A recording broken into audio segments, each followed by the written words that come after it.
اگر یہاں آ کر گفتگو اور کلام سن سن کر اگر میرے رویے میں تبدیلی نہیں آئی، اگر میرے مزاج میں تبدیلی نہیں آئی، اگر لوگوں کے ساتھ میرے انداز گفتگو میں بدلاؤ اور بہتری نہیں آئی، تو آپ یقین جانیے میں نے مقصد میلاد مصطفیٰ کو سمجھا ہی نہیں ہے۔ ایک شخص بھاگتا بھاگتا حضور کی بارگاہ میں حاضر ہوا اور سرکار سے کہنے لگا، حضور مجھے پتا کیسے چلے گا میں اچھا ہوں یا برا ہوں؟ مجھے پتا کیسے چلے گا کہ میں اچھا یا برا؟ میرے کریم آقا نے یہ نہیں فرمایا کہ اگر تو صاحب دستار ہے، صاحب ریش ہے، سفید کپڑے ہیں تو ٹھیک ہے ورنہ گڑبڑ نہیں۔ سرکار کا پیمانہ دیکھیے۔ اس شخص نے حضور سے سوال کیا، آقا مجھے پتا کیسے چلے، مجھے تسلی کیسے ہو کہ میں اچھا ہوں یا برا ہوں؟ تو میرے کریم نے فرمایا تو اپنے پڑوسی سے پوچھ لے، ہم سائے سے پوچھ لیں۔ تیرا پڑوسی تجھے اچھا کہہ دے تو اچھا ہے، اگر تیرا پڑوسی تجھے برا کہہ دے تو فرمایا پھر اپنے حلیے سے دھوکہ نہ کھانا، پھر تو واقعی برا ہے۔ یہ میرے نبی کا عطا کردہ پیمانہ ہے، یہ میرے دین کا مزاج ہے، یہ میرے اسلام کی طبیعت اور تربیت ہے۔ اور سنی ہم تو خیر ویسے ہی جماعت صوفیاء سے ہیں، اگر جاتے جاتے آپ میری بات یاد رکھیں تو میں آپ کو کہنے لگا ہوں، سنی ہر گناہ کر سکتا ہے، بے ادبی نہیں کر سکتا، ہر جرم کر سکتا ہے، بد زبان نہیں ہو سکتا، بد کلام نہیں ہو سکتا۔ یہ تو ہمارے صوفیاء کا انداز تربیت ہے۔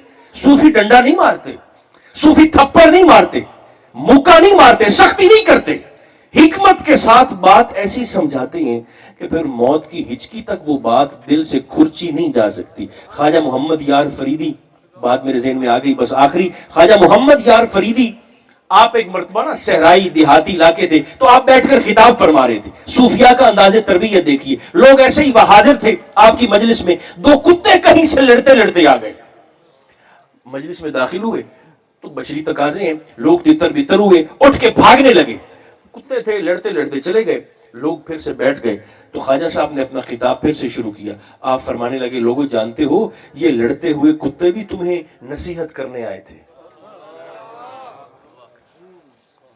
لوگوں نے سر پکڑ لیے، حضور یہ لڑتے ہوئے کتے ہمیں کیا نصیحت کرنے آئے تھے؟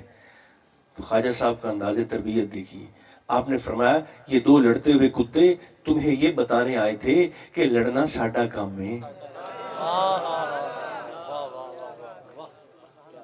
لڑنا تہاڈا نہیں، لڑنا ساڈا کام۔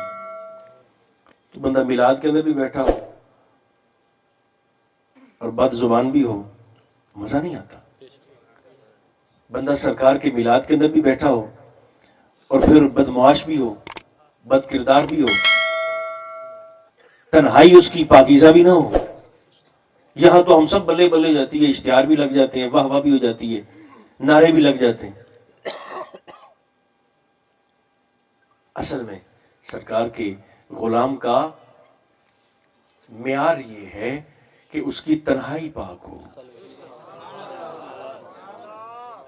اس قدر احساس ہو کہ میری تنہائی پاکیزہ ہو، طیب و طاہر ہو۔ نوجوانوں سے کہتا ہوں اپنی جوانی کی حفاظت کریں، یہ فتنے کا دور ہے، عزت بچانا اتنا مشکل، شاید یہ وہی دور ہے، بلکہ یقیناً یہ وہی دور ہے جس کے متعلق میرے آقا نے فرمایا تھا کہ لوگوں کو عزت بچانا اتنا مشکل ہو جائے گا جیسے ہتھیلی پر انگارہ رکھنا۔ عزت والے عزت بچاتے پھرتے ہیں۔ نوجوانوں سے کہتا ہوں اپنی جوانی کو پاک رکھیں، اپنے موبائلوں کو پاک رکھیں۔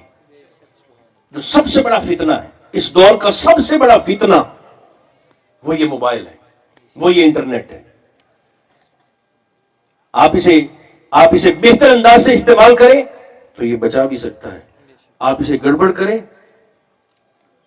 تو یہ تباہ بھی کر سکتا ہے، برباد بھی کر سکتا ہے۔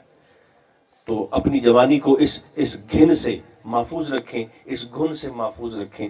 جتنی سانسیں پیچھے باقی ہیں میں بھی کوشش کروں، آپ بھی ہمت فرمائیں، کثرت کے ساتھ سرکار کی ذات پاک پر درود بھی پڑھا جائے اور سلام بھی پڑھا جائے۔ اس سے بڑی مقبول عبادت شریعت مصطفیٰ میں دوسری کوئی نہیں۔ اس دعا پر میرا دل چاہتا ہے سارے آمین ضرور کہہ دیں، 40 میں سے ایک قبول ہو جاتی ہے۔ خدا کرے اللہ ہمارے پاکستان کی خیر فرما دے، عالم اسلام کی خیر فرما دے، امت مصطفیٰ کی خیر فرما دے، اہل و سنت کی خیر فرمائے، عالم انسانیت کی خیر فرمائے۔ اور جو ہمارے بھائی سیلاب زدگان ہیں، جتنے لوگ بھی ان کی معاونت کر رہے ہیں، اللہ توفیقات میں مزید برکتیں عطا فرمائے۔ یہ جس قدر خوبصورت سرکار کے ذکر کی بزم کو سجایا جاتا ہے، اللہ ان کی توفیقات خیر میں بھی مزید وسعتیں عطا فرمائے۔ جتنے پریشان حال جو طبیعت اور مزاج میں لے کر خواہشات بیٹھے ہیں، اللہ سرکار کے ذکر کی برکت سے ساری کی ساری قبول فرما لے۔ اب تو ویسے ہی 12 بجنے والے ہیں، زلف شب کمر تک پہنچ چکی ہے اور نسیم سحر کے چلنے کا وقت بھی ہو چکا ہے، قبولیت کی گھڑیاں بھی ہیں۔ اللہ ہماری دعاؤں کو مستجاب فرمائے۔ صلی اللہ تعالی علی خیر خلقہ محمد و آلہ و اصحابہ۔